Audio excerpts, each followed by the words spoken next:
100 films in 100 years, the best films, and War of the Worlds. Before George Pal created cinema's most terrifying alien invasion, The War of the Worlds was dismissed as unfilmable and too expensive for science fiction. I really do think The War of the Worlds was the film that gave birth to the modern science fiction era. By studio executives who couldn't imagine audiences accepting Martian conquest of Earth. The cast has finally revealed secrets that will transform your understanding of the Cold War masterpiece. The film was just, it was a colossal success. That defined alien invasion cinema for generations. Back in my career, that is what they talk about. They talk about War of the Worlds. The film that almost never invaded. What most fans don't realize is that The War of the Worlds languished in development hell for years before Paramount finally greenlit the project. And even then, executives demanded constant changes to make the alien invasion less frightening for family audiences. H.G. Wells' dark vision of humanity's helplessness against superior technology clashed with Hollywood's preference for heroic human triumph over adversity. Gene Barry revealed years later that Paramount executives wanted him to defeat the Martians through human ingenuity. They kept suggesting that my character should find a scientific weakness or build a weapon that saves humanity. The entire point of Wells' story was that humans couldn't win through violence or technology, but studios couldn't accept that defeatist message. The project survived only because producer George Pal convinced executives that the religious ending would satisfy audiences' need for hope. Anne Robinson disclosed that the script underwent major revisions to add romantic elements. Early versions focused purely on the invasion and destruction. The studio demanded a love story because they didn't believe audiences would sit through unrelenting apocalyptic horror without emotional relief. The romance between the scientist and the library worker was designed to provide human connection amid cosmic destruction. Leigh Tremaine noted how the production's Cold War paranoia influenced every creative decision. We were making a film about invasion and annihilation during the height of nuclear fear. Everyone understood we weren't really depicting Martians. We were exploring America's terror of Soviet attack and atomic warfare disguised as science fiction. The Martian machines that redefined terror. The iconic flying war machines weren't created through traditional special effects. They were revolutionary designs that combined practical models with innovative photography techniques to create the most terrifying alien technology ever filmed. What the cast revealed about their reactions to seeing these mechanical horrors shows how practical effects created genuine fear that computer graphics couldn't match in 1953. My agent saying, go to Paramount for a wardrobe fitting. And I said, for what? And they said, it's called War of the Worlds. Gene Barry described his first encounter with the war machine models. When they showed us the Martian ships during production, I understood why Wells's novel had terrified readers for decades. These weren't spaceships. They were beautiful, graceful killing machines that looked organic and technological simultaneously. The Cobra-like design with its glowing electronic eye created something that felt genuinely alien rather than just futuristic. The ship's distinctive electronic sound became as iconic as its visual design. That haunting hum and the devastating heat ray sound effect were created through electronic manipulation that had never been attempted before, revealed the sound design team. We wanted the Martian technology to sound as alien as it looked, creating auditory terror that matched the visual horror. Anne Robinson noted how the practical effects enhanced genuine fear during filming. Those war machines were actually moving through the sets on wires and creating real light effects. When the heat ray fired, we were seeing actual pyrotechnics and destruction happening around us. Our terror wasn't acted. We were experiencing controlled chaos that felt genuinely threatening and overwhelming. The Cold War allegory that everyone understood. The film's portrayal of helpless civilians fleeing unstoppable destruction wasn't just science fiction spectacle. No, I've never been to a comic one before. This is the first time. Usually it's a science fiction or movie. It was deliberate metaphor for nuclear warfare anxiety that dominated American consciousness in 1953. What the cast revealed about the political subtext shows how War of the Worlds tapped into genuine fears about atomic annihilation and Soviet invasion. The decision to update Wells' Victorian England setting to contemporary California was calculated to make the invasion feel immediate and possible to American audiences. George Pal wanted Americans to see their own cities and communities destroyed, disclosed Gene Barry. The film asked what would happen if the enemy that couldn't be defeated arrived in Los Angeles rather than London. That proximity made the threat psychologically devastating. The military's complete failure to stop the Martian invasion mirrored American anxieties about whether nuclear weapons could actually provide security. Every weapon humanity deployed, atomic bombs, conventional artillery, everything, failed against the Martian force fields, noted Les Tremayne. The film was showing that our entire military-industrial complex might be worthless against a truly superior enemy, which terrified audiences in the nuclear age. Anne Robinson revealed that test audiences found the film too frightening and hopeless. People left theaters genuinely shaken because we'd shown American civilization completely destroyed without heroes or last-minute rescues. The ending where bacteria kills the Martians was the only thing that prevented complete despair. And even that felt like lucky accident rather than human achievement or divine intervention. Gene Barry's everyman scientist performance, Dr. Clayton Forrester, wasn't the typical action hero. Gene Barry created a vulnerable intellectual whose scientific knowledge proved useless against alien invasion. What Barry revealed about developing this character shows how he portrayed realistic human response to apocalyptic events rather than Hollywood heroism. Barry disclosed his approach to playing a scientist during humanity's destruction. Clayton wasn't a warrior or adventurer. He was an educated man who understood exactly how hopeless the situation was.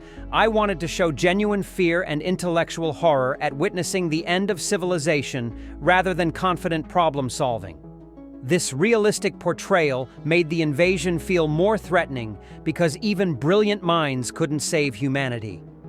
The famous scene where Forrester tries to communicate with the Martians using scientific gestures demonstrated the character's desperate hope that intelligence could bridge the gap.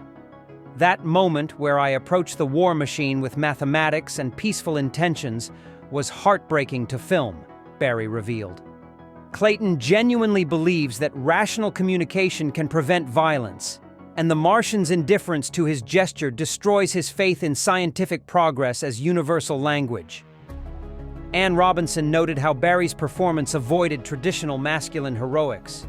Gene never tried to make Clayton a typical leading man who takes charge and saves everyone.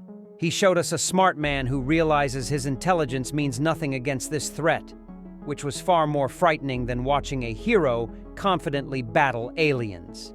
The religious ending that sparked controversy.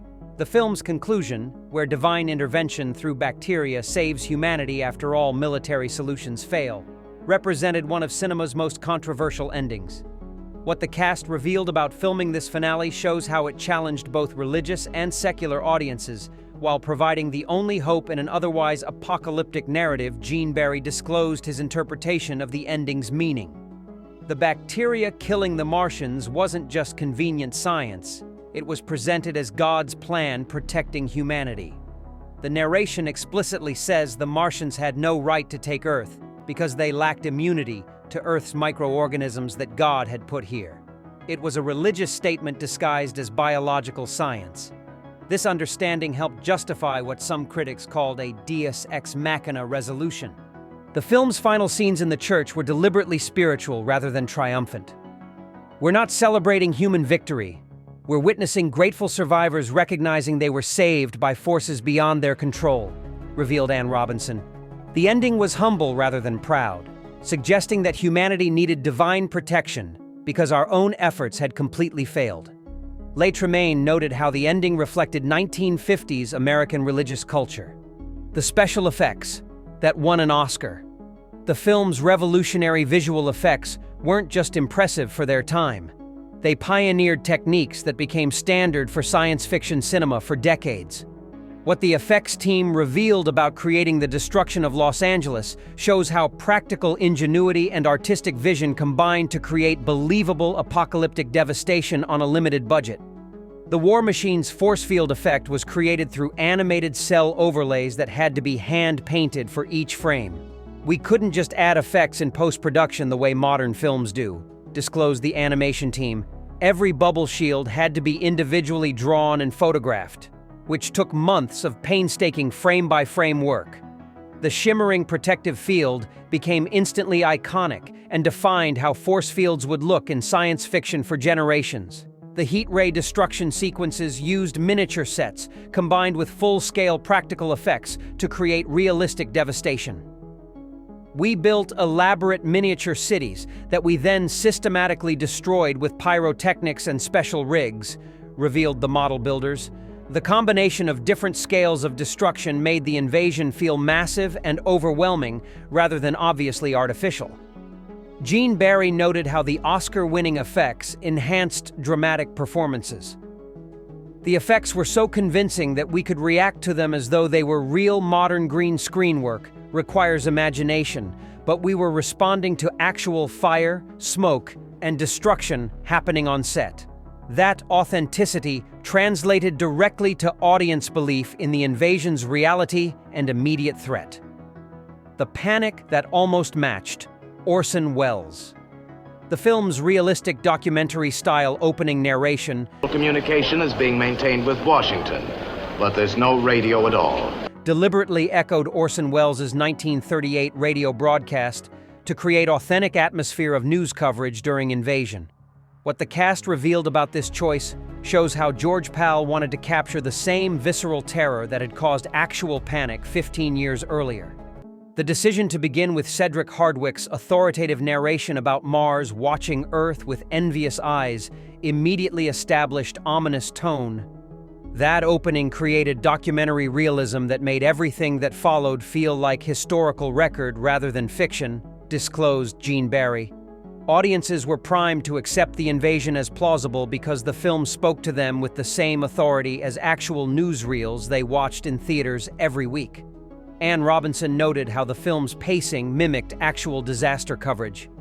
The cast revealed that some theaters received complaints from viewers who initially thought they were watching actual news footage.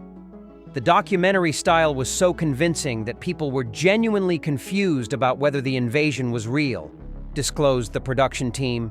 We'd captured some of that original Orson Welles panic through cinematic technique rather than just radio ambiguity. The legacy that defined alien invasion cinema. The War of the Worlds didn't just influence science fiction. It established the visual language and narrative template that every subsequent alien invasion story would follow. What the cast revealed about the film's enduring impact shows how one production in 1953 created the archetypes that define the genre. 70 years later, the imagery of flying saucers destroying famous landmarks became the standard way to depict alien invasion in cinema. Every invasion film, from Independence Day to modern productions, uses variations on what we established, disclosed Gene Barry. The pattern of initial contact, military response, desperate flight, and either triumph or catastrophe all comes from our template, which influenced UFO reports and science fiction for decades. The cobra-headed design became part of collective consciousness about extraterrestrial aesthetics. Watch the film again with appreciation for its revolutionary effects, its influence on alien invasion cinema, and its enduring message about humanity's fragility in the face of superior force. Notice how every element serves the larger theme of humility before cosmic powers beyond human control or comprehension. Don't forget to subscribe to our channel for more deep dives into science fiction's most influential classics that shaped both cinema and cultural consciousness. Hit that notification bell so you never miss our latest uploads. And let us know in the comments which scene still gives you chills about humanity's vulnerability. The invasion never truly ends.